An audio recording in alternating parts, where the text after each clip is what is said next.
নমস্কার, আমি স্বামী তন্ত্র দেবানন্দ পুরী আর ভক্তিপথ 14-এ আপনাদের অনেক অনেক স্বাগত জানাই।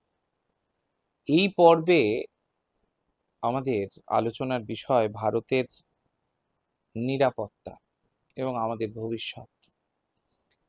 দেখুন, আপনারা বলতে পারেন যে হঠাৎ মহারাজ এসব প্রসঙ্গে আলোচনা কেন করছেন? ভক্তিপথে ভক্তির সঙ্গে এর কি যোগাযোগ, এর কি যোগসূত্র? আমরা সাধক মানুষেরা সাধন নিয়েই থাকি। সন্ন্যাসীরা তাদের স্বধর্ম পালন করেন, ব্রহ্মচারীরা তাদের ব্রহ্মচর্য রক্ষায় সদা সচেষ্ট।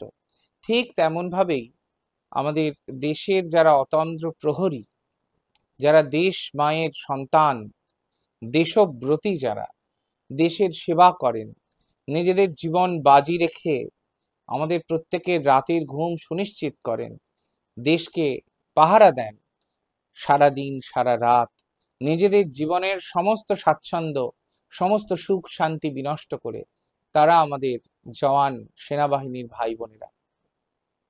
তাদের প্রাণের বিনিময়ে আমরা কিন্তু এই এমন একটা সুন্দর দেশ পেয়েছি।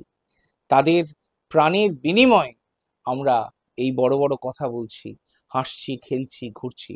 এটা আমরা যেন ভুলে না যাই, এটা আমাদের মনে রাখা উচিত। দেখুন, সারা বছর যখন যুদ্ধ হয় না, আমাদের আভ্যন্তরীণ নিরাপত্তা সংকটে থাকি না, যখন আমরা সুখে দিন কাটাই, তখন আমরা নানান রকম কুমন্তব্য করে থাকি শুধুমাত্র মূর্খতা এবং অজ্ঞানতা বশত। তো এটি কিন্তু আমি অনুরোধ করব আপনাদের একটু পরিহার করবেন। তাদের ঘর পরিবার, তাদের সংসার, তাদের যে বাড়ি, তাদের বৃদ্ধ মা বাবা, ভাই বোন, স্ত্রী, সন্তান, বাচ্চারা রয়েছে, তাদের সকলের প্রতি তাদের যে কর্তব্য, তারা সেই কর্তব্যের চেয়েও সবচেয়ে বেশি গুরুত্ব দেন দেশকে, দেশ মাকে। দেশ মায়ের পূজা তারা করেন অন্যভাবে। তো সবচেয়ে দুর্ভাগ্যজনক যে আজকে এই ভিডিওটি করে আপনাদের মুখোমুখি হতে হচ্ছে এমন একটি প্রসঙ্গে, যখন সাধুসন্তের দেশ ভারত, আধ্যাত্মিকতার পৃষ্ঠভূমি ভারত, সেই ভারতের ওপর ভারতের শত্রুরা আক্রমণ করে, হামলা করে, আঘাত করে, তখন ভারতবাসী হিসেবে চুপ করে থাকা যায় না। শুধুমাত্র আমি নই, আপনাদের প্রত্যেকের গর্জে ওঠা উচিত। আপনারা উঠেছেন এবং আপনারাও অস্ত্র ধরবেন। জেনে রাখবেন, এটি মায়ের দেশ, এটি মহাদেবের দেশ। তো একদিকে যেমন খড়গ রয়েছে, খাঁড়া রয়েছে শত্রুদের মুন্ড কাটার জন্য, ঠিক তাদের বুকে এই ত্রিগুণাতীত ত্রিশূল তা কিন্তু বিদ্ধ হবেই।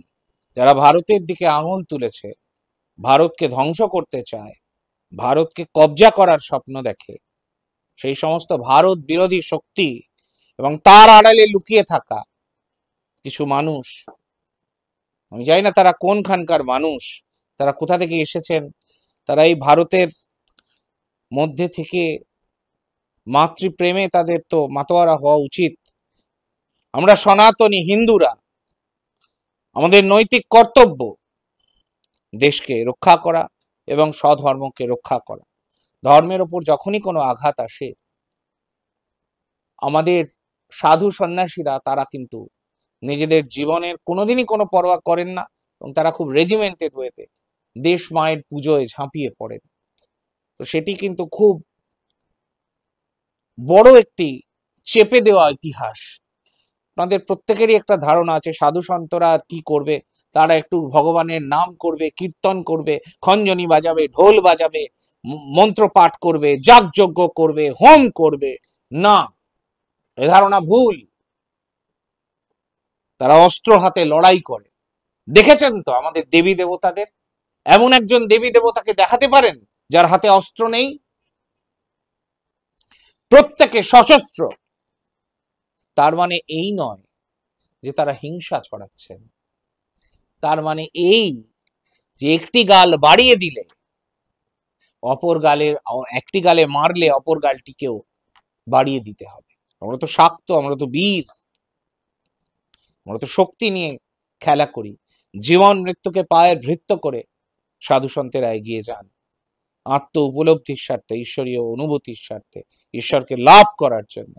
তাদের না আছে কোনো মোহ, না আছে কোনো মায়া, না আছে প্রশংসার আকর্ষণ, না আছে নিন্দার ভয়, না আছে অতীতকে খুঁড়ে দেখার ইচ্ছে, না আছে ভবিষ্যৎকে জানার কোনো আগ্রহ। তারা তো কোনো রকম ফলের আশা করেন না, তারা শুধু নীরবে নিঃশব্দে কাজ করে যান। আপনাদেরও একই ব্রতে ব্রতী হওয়া উচিত।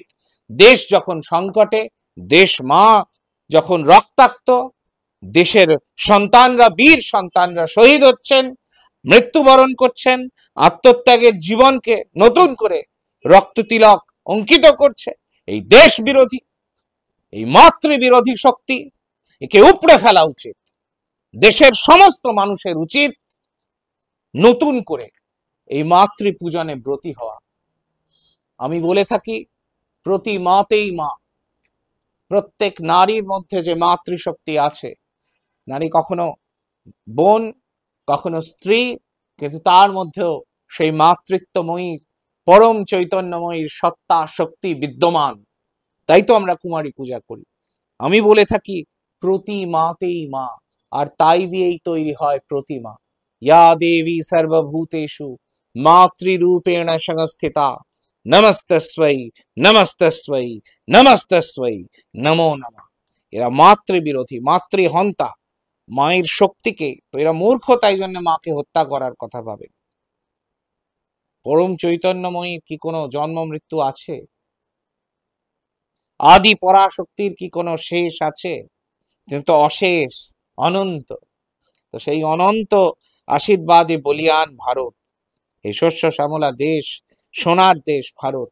তাই তো কবিরা গানে লিখেছেন, ভারত আবার জগত সভায় শ্রেষ্ঠ আসন লবে, ধর্মে মহান হবে, কর্মে মহান হবে, নবদিনমণি উদিবে আবার, পুরাতন এ পুরবে। তো আমরা সেই স্বপ্নই দেখি, এবং দেশ মাতৃকার পূজা, ভারত মাতার পূজা, এটি যেন ঘরে ঘরে হয়, এটি আমার অনুরোধ। যেমন আদি পরাশক্তির পূজা হবে, ঠিক তার পাশাপাশি এই দেশ মাও কিন্তু সেই আদি পরাশক্তির থেকে ভিন্ন নন। এবং যাদের মাতৃশক্তি রয়েছেন গৃহে, অর্থাৎ মা রয়েছেন, সেই মাকেও কিন্তু আপনারা উপাসনা করবেন, পূজা করবেন, মায়ের চরণে অঞ্জলি দেবেন, মায়ের পা ধুইয়ে দেবেন চোখের জলে, বুকের রক্তে, এবং আত্মত্যাগে বলিয়ান হয়ে। এটি আমি প্রার্থনা করব, আশা করব এটি আপনারা করবেন।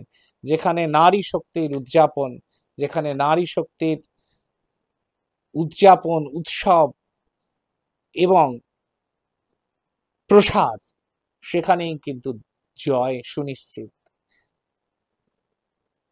তো এটাই হচ্ছে মূল কথা। আমার রান্নাঘরের মা আর আমার মন্দিরের মা, আমি তফাৎ বুঝি না, তফাৎ বুঝি না। সমস্ত বিভেদ, বিভাজন, হিংসা, ষড়যন্ত্র, এই সমস্ত কিছুর মায়া জাল রচিত হচ্ছে, বহুদিন ধরে হচ্ছে। এইটার বিরুদ্ধে ভারতের সমস্ত মানুষকে এক হতে হবে। আমরা গর্বিত, আমরা ভারতবাসী, আমরা গর্বিত, আমরা সনাতনী, আমরা গর্বিত, আমরা হিন্দু। এবং হিন্দু শুধুমাত্র একটি জাতি নয়, আমরা সবাই হিন্দু। কিন্তু এখানে সবচেয়ে বড় প্রশ্ন ভারত মাতার নিরাপত্তা। আমরা বীর সন্তান, ভারতবাসী হিসেবে আমাদের গর্ববোধ করা উচিত। অনেক জায়গাতে আমি দেখেছি তারা মায়ের মর্যাদা রক্ষার চেয়েও নিজেদের মর্যাদা রক্ষায় বেশি আগ্রহী। তো এদেরকেও অনুরোধ করবো, তারা যেন একটু মাতৃভক্ত হয়, মাতৃপ্রেমে যেন তারা মাতোয়ারা হয়, এটার দরকার আছে। এই সময় দাঁড়িয়ে এই ভারতের জল হাওয়ায় যারা বড় হয়েছে, ভারতের মাটি, ভারতের আকাশ, ভারতের প্রতিটি অণুতে পরমাণুতে মিশে আছে এই মাতৃশক্তির উপাসনা। যেমন বলা হয়ে থাকে, कंकर कंकर में शंकर, হরিদ্বারের আমাদের প্রতিটি পাথর শিবতুল্য, শিবস্বরূপ। কাশীতে সেখানকার যে কোনো পাথর, তাকে আমরা শিব রূপে উপাসনা করি। ঠিক সেই রকম এই ভারতের জল, হাওয়া, মাটি, বৃক্ষ, জীব, মানুষ সবার মধ্যে সেই মাতৃশক্তির উদযাপন আছে। সেই শক্তির একটি অংশ বলে আমি মনে করি ব্যক্তিগতভাবে। তো সেটি আপনারাও বিশ্বাস করেন, এটা আমি খুব জোরের সাথে বলতে পারি। তাই দেবী শক্তির যেমন পূজা হবে, ভারত মাতার পূজাও কিন্তু ঘরে ঘরে আপনারা করবেন, এবং আমি বিশ্বাস করি ভারত মাতার জয় সুনিশ্চিত। আপনাদের প্রত্যেকের বিন্দু বিন্দু দিয়েই তো সিন্ধু হয়। আপনারা আপনাদের সার্বিক শক্তিকে কাজে লাগাবেন দেশ মায়ের সেবায়। ভারত মাতার জয়। জয় হিন্দ, জয় বাংলা।